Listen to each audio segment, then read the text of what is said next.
I got a 141 and 2/3 chance of winning at Sacrifice. Woo! Wrestling Podcast. Let's go, witness. He is broken in half.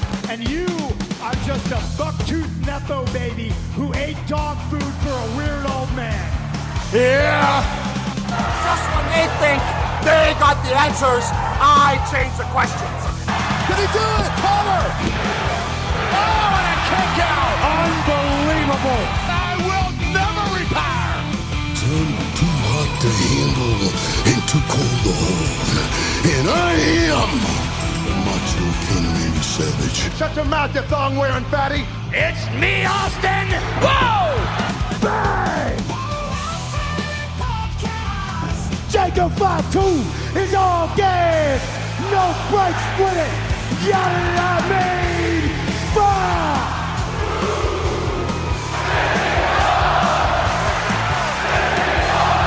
I said WWE stands for Promotional consideration paid for by the following. Hey, yo, Pro Wrestling Podcast listeners, welcome to the show where we don't sing it, we bring it. Help us out and click subscribe to show your support. Are you sick and tired of dropping $60 to $100 for the latest and greatest wrestling game? Stop immediately. Go to Wrestler Unstoppable, available totally free right now at app.wrestlerunstoppable.com. Create a wrestler, sign contracts, get into storylines, headline PLEs, even build your own corporation from the ground up, all included in Wrestler Unstoppable, available now, totally free. If you want to become a member of the Pro Wrestling Podcast family, want your name in the shout-outs like my good buddy John in Texas and my newest Patreon, Emily, then you got to check out the Patreon page at patreon.com/Pro Wrestling Podcast. Sign up today. That way they notify you every time we put up a new episode. And don't forget, we've got loyalty rewards. $15 a month contributors, you get to host an episode with me. $7.50 a month, I will enter you into a drawing to also host an episode with myself. Hello, everybody, and welcome to this episode of the Pro Wrestling Podcast.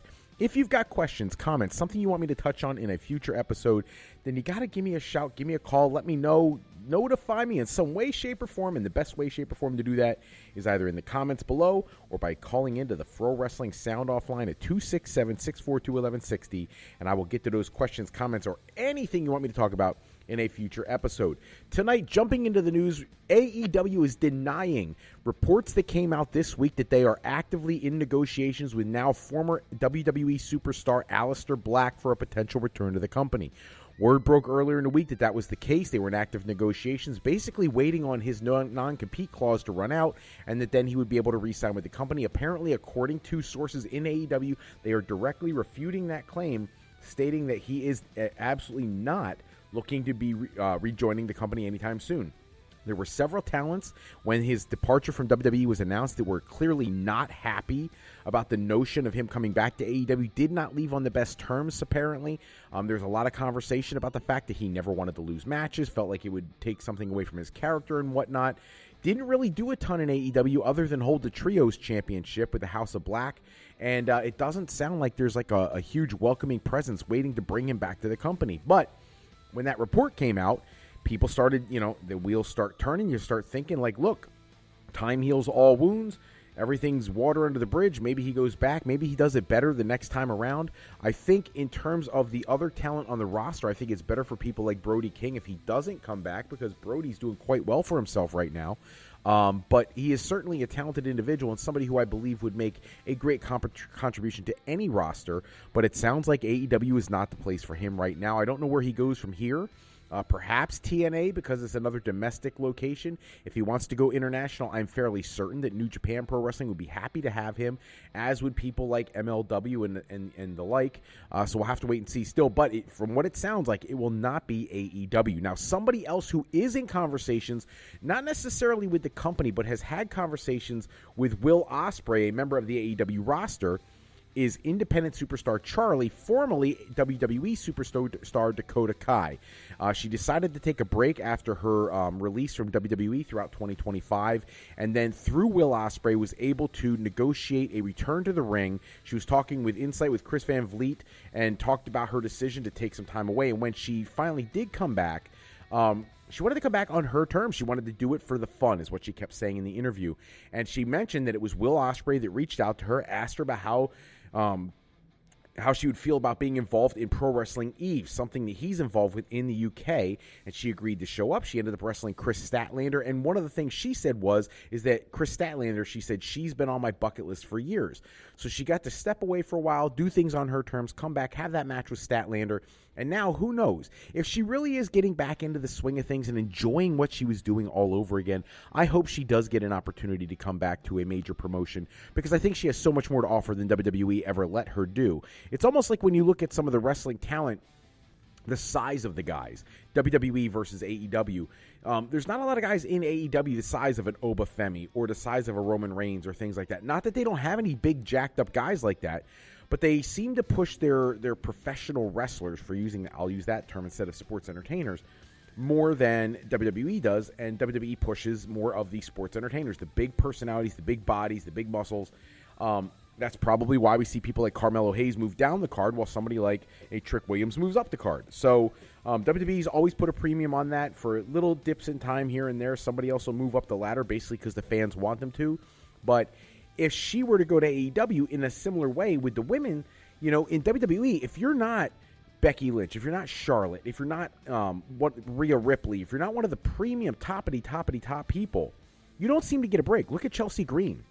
How is it that Chelsea Green, as over as she is with the fans, has never been world champion? Well, it's because she can't break through that imaginary ceiling of the Charlottes, of the Beckys, of the Baileys, and get to that next level. I hope she does at some point, but I don't see it being very likely. So for somebody like Dakota Kai, or Charlie, if you want to refer to her as her current name, there was never going to be an opportunity for her to be a world champion. Maybe now with the Intercontinental United States, she may have had a shot at something like that. But WWE just never seemed to know what to do to really maximize her utility. So hopefully, if she does decide to maybe have a conversation or maybe pick up a contract with AEW, hopefully they would find a way to better use her, maximize her skill set, because I think she really does have a lot to offer. Going on from there, some interesting news broke about Dark Side of the Ring. Season 7 is going to be coming out very soon, and Season 7 looks like it's going to be very, very interesting. They've done all these in-depth conversations across the years, and this year is going to be no less than controversial. They're going to start with a 3-hour episode about TNA wrestling, including conversations with Jeff Jarrett, and it should be very, very exciting. They're calling it, quote, our most ambitious yet, in terms of Season 7. Other topics that they'll cover this season are going to be things like Samoa Joe versus Necro Butcher, stories about Missy Hyatt, Zach Gowen, the Big Boss Man, Paul Orndorff, and Rick Wilson, who, when I first read that, the name rang a bell, but I couldn't remember who that was. Rick Wilson was the gentleman who portrayed the character The Renegade in WCW, who was he was on the indie scene. He teamed with the Ultimate Warrior somewhere, and he kind of resembled the Warrior, and Hulk Hogan put together a deal to bring him into WCW to kind of capitalize on the Warrior's fame. And then when they got the real Warrior, they didn't need him anymore. He won the television championship, and then eventually, if memory serves, and I could be wrong, so I apologize if I'm wrong about this, but I believe he did pass away through suicide, and they're going to cover that in this season. So a lot of really interesting episodes. Hopefully they can bring the same kind of attention and fervor to the product that they've done in the past, because Dark Side of the Ring, for all that some people complain about how it's all these bad things, the bad stories need to be told too. We can't just glorify and that's it. So these guys are doing a great job of letting you know some of these darker elements of the business.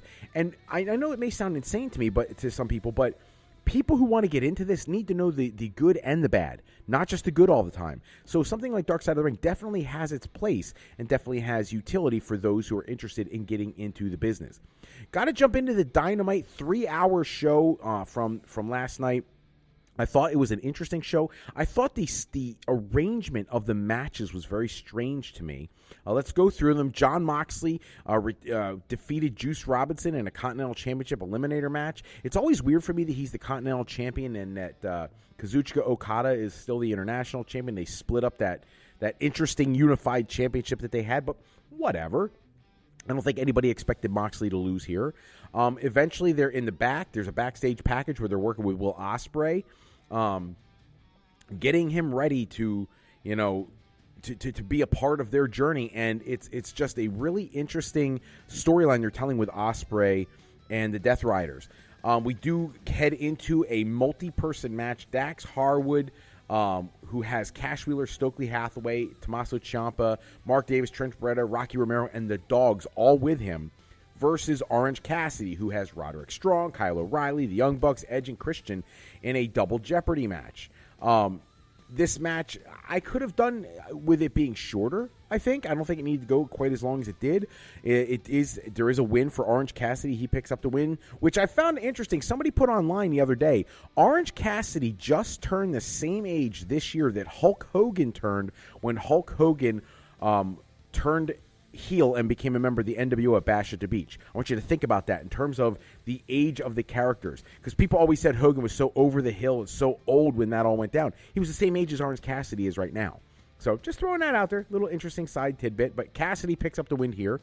There is a whole melee after the fact, and everybody's in the ring, and eventually Rocky Romero's left alone in the ring with Edge and Christian and the Bucks, the conglomeration, all that stuff. But whatever.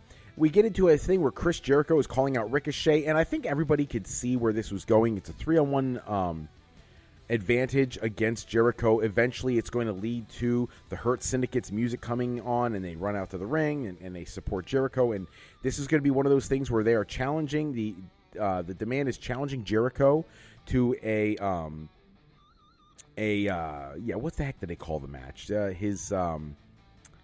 Stadium Stampede. Is that what they call it? The Stadium Stampede match, the one that he created a few years back.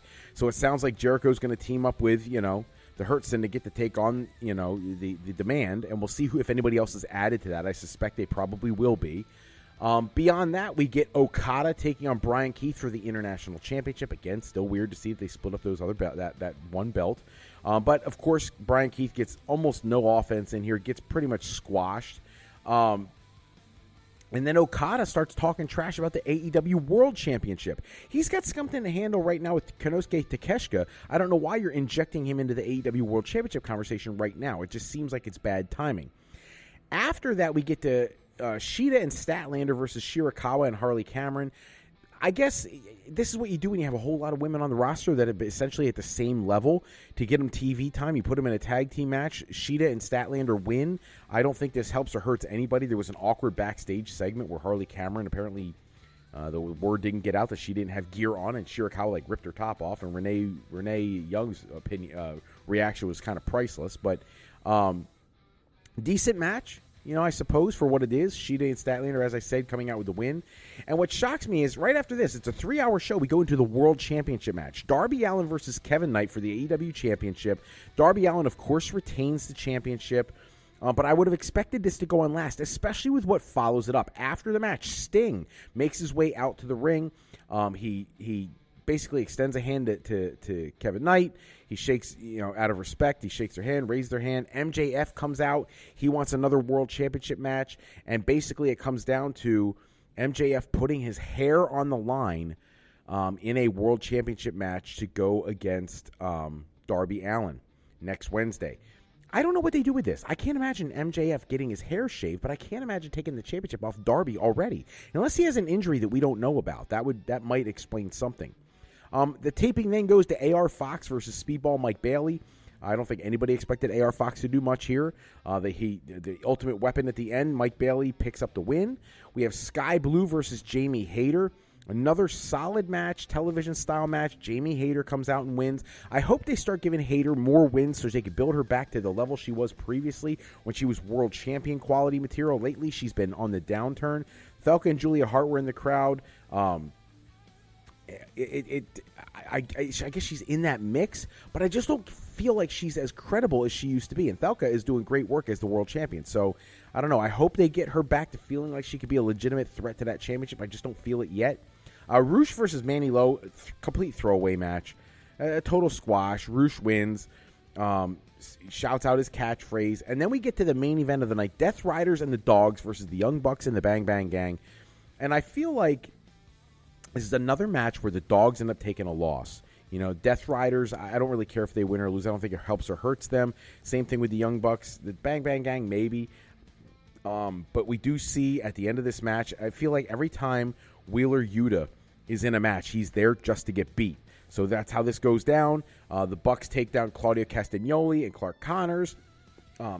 And then you end up getting a neck breaker on Wheeler Yuta and getting the pin, and that's how they close out the show. All in all, the matches were actually really solid. I was impressed with Dynamite. What I was surprised with is the World Championship match not going on last, not seeing if you're going to do the Okada tease for the championship, that should have happened right before the World Championship match, so maybe they could have walked past each other as Okada left and Darby came to the ring. I don't know, it felt very disjointed to me. It didn't seem to have the continuity that they usually have, but in terms of wrestling action, I thought it was pretty solid. That's all the time we have for this episode. Check back with us next episode where we run down the latest wrestling news and rumors. Special thanks as always to Suno for creating the music and sound effects we use on our show. Today's show is sponsored in part by Beazle Games. Bring a new friend to family game night. It's easy with sketchy people. Showcase your artistic side in this game from Beazle Games by going to thegamecrafter.com and picking up your copy today. If you're looking for your next career move, you're considering college or university life, maybe you just need some formal training for your next career decision, go to our website at frolifeplanning.com for all your higher education needs, as Fro Life Educational Planning is for today, for tomorrow, and for life with Fro Life. I'm Fred Froelich, better known as Dr. Fro. I want to thank you for taking some time with us today. Until next time, take care. Have a great night, everybody.